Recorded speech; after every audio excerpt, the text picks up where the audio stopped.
Hello everyone, welcome to my vlog. तो vlog start हो रहा है मॉर्निंग से और यहाँ पे मैं सारे कपड़े आज क्लीन करने की मूड में थी, तो वो सारे कपड़े मैंने मशीन में लगा दिया।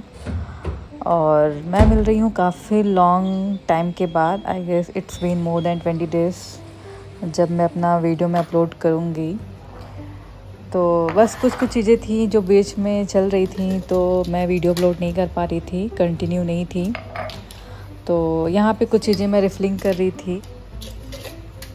तो इससे पहले जो मैं बॉटल यूज़ करी थी वो प्लास्टिक की थी, डिस्पेंसर बॉटल। तो अब मैं ये आइकिया से कांच का लेके आई थी, तो मैंने सोचा कि उसे अब हटा देते हैं और ये वाला मैं यूज़ में लाती हूँ और उसे रख दूँगी। फिर कभी फ्यूचर में देखेंगे, जहाँ ज़रूरत होगी वहाँ यूज़ करेंगे।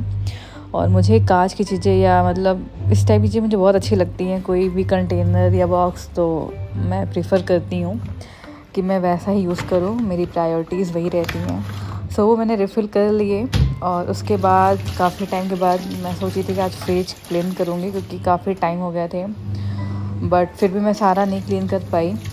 मैंने फ्रीजर वाला सेक्शन ही कंप्लीट किया और यहाँ पे ये जो ट्रे है, इस पर आइसक्रीम मेल्ट होके ये फैल गई थी, तो ये छूट नहीं रहा था, इसको काफ़ी बार क्लीन करना पड़ा। बहुत टाइम हो भी गया था, मैं इधर उधर चली जाती थी, कंटिन्यू नहीं रह पा रही थी यहाँ पे, इसलिए चीज़ें नहीं हो पा रही थी। और तो मैंने सोचा फाइनली आज इसे क्लीन करते हैं, क्योंकि जब मैं फ्रिज खोलती थी तो मुझे ये दिखता था तो अच्छा नहीं लगता था। मुझे लगता था यार कि ये छूट क्यों जा रहा है, ये क्लीन क्यों नहीं हो रहा है, मतलब मैं अभी तक इससे पीछे क्यों हूँ।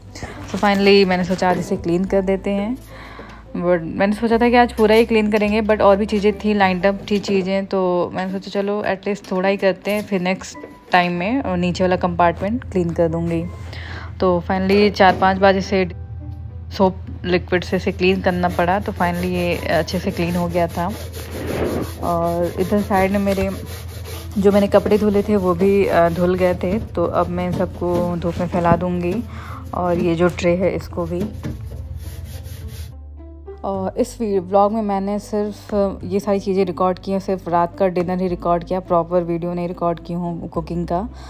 और ब्रेकफास्ट में कर चुकी थी और लंच भी मैं जो की थी वो मैं इसमें रिकॉर्ड नहीं की हूँ, क्योंकि अगर वो सब भी रिकॉर्ड करती तो वीडियो बहुत ही लंबी हो जाती। सो मैंने मिनिमम ही रखा है।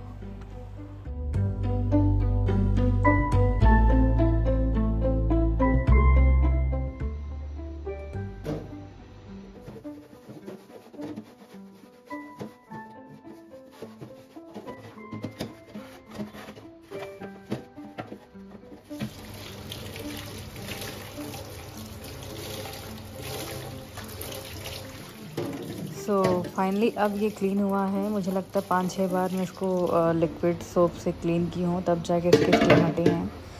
और अब ये थोड़ा ठीक लग रहा है। और फ्रिज में ये सारी चीज़ें थी, तो मुझे पूरा कंपार्टमेंट ही क्लीन करना था, तो मैंने सारे सामान बाहर निकाल दिए थे और फ्रिज को अच्छे से क्लीन करके उसके बाद मैं सारे सामान को अच्छे से क्लीन करके फिर फ्रीजर में डाली थी। और फ्रिज की हालत कुछ ऐसी थी, बहुत ज़्यादा गंदा नहीं था, लेकिन हाँ ये सारे चीज़ें दाग धब्बे लग गए थे, तो उसको अच्छे से क्लीन करना ज़रूरी था। तो मैंने यहाँ पे न्यू वाइप्स लिया है, जो यूज़ करती थी वो उससे टाइल्स वगैरह यूज़ करती थी, तो मुझे लगा फ्रिज में खाने वाली चीज़ें रहती हैं तो एकदम ही साफ़ कपड़ा होना चाहिए, तो मैंने न्यू वाइप्स ले लिए थे। और यहाँ पे मैं आइस क्यूब वाली ट्रे को धुलना भूल गई थी, तो अभी मैं इसे वॉश करूँगी। और इसके बाद मैंने फ्रिज को क्लीन करके सारी चीज़ें अच्छे से क्लीन करके पोंछ के मैंने फ्रिज में डाल दिया था। और मुझे एक चीज़ बतानी थी, मुझे यूट्यूब पे अब धीरे धीरे 1 साल होने को है। मैं लास्ट मई में स्टार्ट की थी और अभी फरवरी ख़त्म होने को है, तो करीब 1 साल होने वाले हैं मुझे यूट्यूब पे वीडियो अपलोड करते हुए। 3 ही महीने रह गए हैं जब मुझे 1 साल कंप्लीट हो जाएंगे। तो यहाँ पे मैंने सारे कपड़े फैला दिए थे जो मैं वॉश की थी, और कंटेनर भी मेरे सूख गए थे, तो मैं फ्रेश कंटेनर को लेते आऊँगी।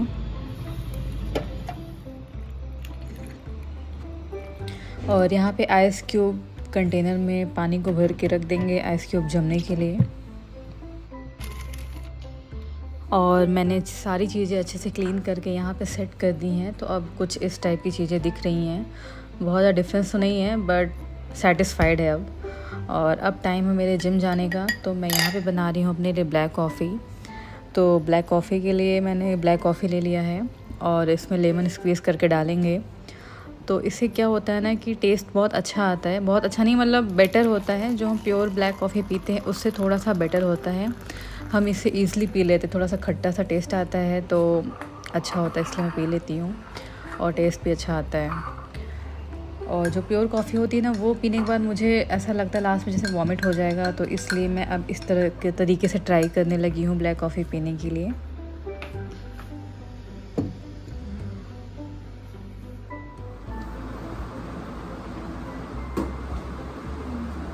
तो यहाँ पे मैं रेडी हो गई हूँ जिम के लिए। बस ब्लैक कॉफ़ी अपनी फ़िनिश करूँगी और जाऊँगी वर्कआउट के लिए।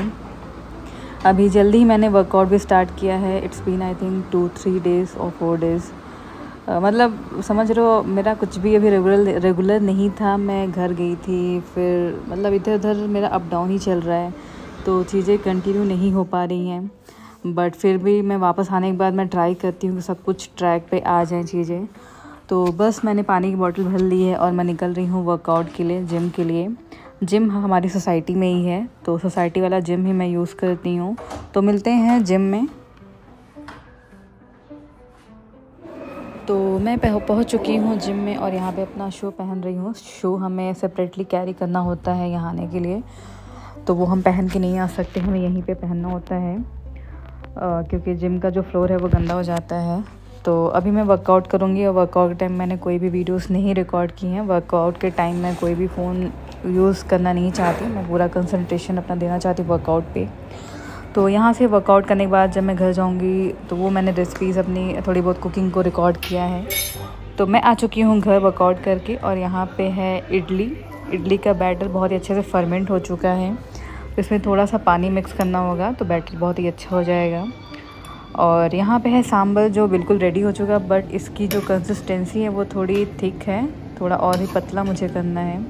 तो इसमें डालेंगे हम गर्म पानी और उधर साइड बाय साइड में अपना इडली का बैटर में थोड़ा सा पानी मिक्स करके उसको अच्छे से मिक्स करूँगी ताकि बनाने के लिए बिल्कुल वो अच्छी हो जाए।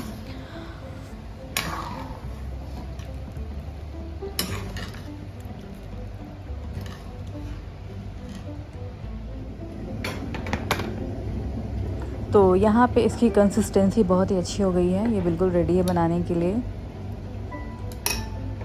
इस बार कुछ गड़बड़ हो गया था इडली बनाने में, मतलब मैंने प्रोसेस तो बहुत अच्छे से ट्राई किया था जैसे जैसे होता है, बट फर्स्ट टाइम जब मैं इडली को मतलब पकने के लिए रखी थी तो वो अच्छे से फ्लफ़ी नहीं बनी थी।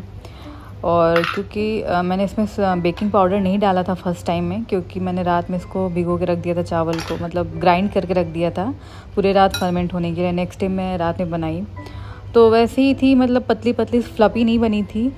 तो मुझे थोड़ा अजीब लगा, तो मैं जब नेक्स्ट राउंड में डालूँगी ना तो उसमें मैं थोड़ा सा बेकिंग पाउडर डाल दी थी। मुझे लगा अभी तो ये फ्लफ़ी नहीं बना तो क्या पता सेकंड टाइम अच्छा बने। तो सेकंड टाइम जब मैं सेकंड बैच में डाली थी तो वो अच्छा बना था, फ्लफ़ी बना था।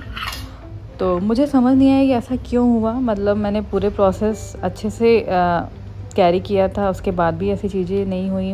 बेकिंग पाउडर मुझे मिक्स करना पड़ा, तो ये चीज़ें मुझे नहीं समझ में आई। इससे पहले मैं बनाती थी सूजी का, तो उसमें क्या था कि मिक्स करने था, क्योंकि वो इंस्टेंट इडली होती थी तो उसमें मिक्स करके मैं बनाती थी, वो बहुत अच्छी बनती थी। बट मैंने सोचा कि अब हम चावल का बनाते हैं बिल्कुल देसी तरीके से, बट फिर भी वो ऐसा नहीं बना, तो कुछ समझ नहीं आया क्यों चीज़ें रह गई अधूरी। तो मैंने इडली को चढ़ा दिया है फर्स्ट बैच, और यहाँ पे मैंने सोचा कि काउंटर टॉप को क्लीन कर देते हैं, क्योंकि जब इडली हो जाएगा तो फिर यहीं पे निकालेंगे इधर इस साइड। तो इसको मैंने अच्छे से काउंटर टॉप को क्लीन कर दिया है। और मैंने बहुत सारी वीडियोस देखी थी जिसमें लोग रात भर पूरे फर्मेंट करने के लिए रखते थे और नेक्स्ट डे ऐसे ही बनाते थे बिना बेकिंग पाउडर मिलाए, तो बहुत अच्छी इडली बनती थी, mostly in south Indian side.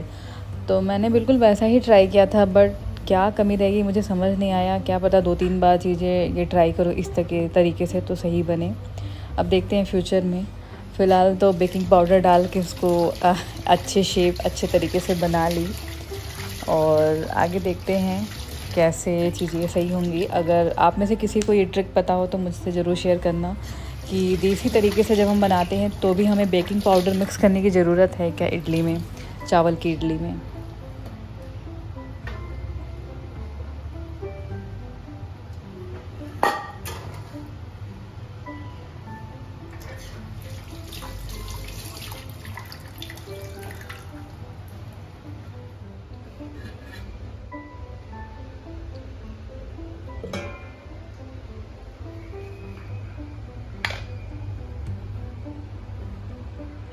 तो यहाँ पे फर्स्ट बैच इडली का रेडी हो गया है और अभी मैं दिखाती हूँ ये कैसा बना है। ये बिल्कुल थिन सी लेयर है, मतलब थोड़ा सा, मतलब एक जो सॉफ्ट इडली होती है ना वैसा नहीं था, एक थिक सी लेयर थी। मुझे याद रहा है जब मैं वेरी फर्स्ट टाइम जब मैं अपना इडली का ये बर्तन मंगाई थी गुड़गांव में, और जब मैं फ़र्स्ट टाइम बनाई थी तो बिल्कुल ऐसे ही बनी थी, तो वही याद आ रहा था। और ये सेकंड बैच का है। अभी आप देख रहे हो ये फ्लफ़ी एकदम अच्छे से बना हुआ शेप में, और थोड़े ये ब्राउन हो गए क्योंकि मैंने बेकिंग पाउडर को अच्छे से नहीं मिक्स किया, इसलिए ऐसे कलर आ गए हैं। बट ये बहुत ही अच्छा बना था जो सेकेंड बैच है। तो बस इसके बाद मैं करूँगी अपना डिनर, और इसी के साथ मैं अपने व्लॉग को कर रही हूँ एंड। उम्मीद करती हूँ कि आपको ये व्लॉग पसंद आया होगा। अगर पसंद आया तो प्लीज़ लाइक कीजिएगा, शेयर कीजिएगा। तो मिलते हैं एक नए व्लॉग में। Till then bye, take care.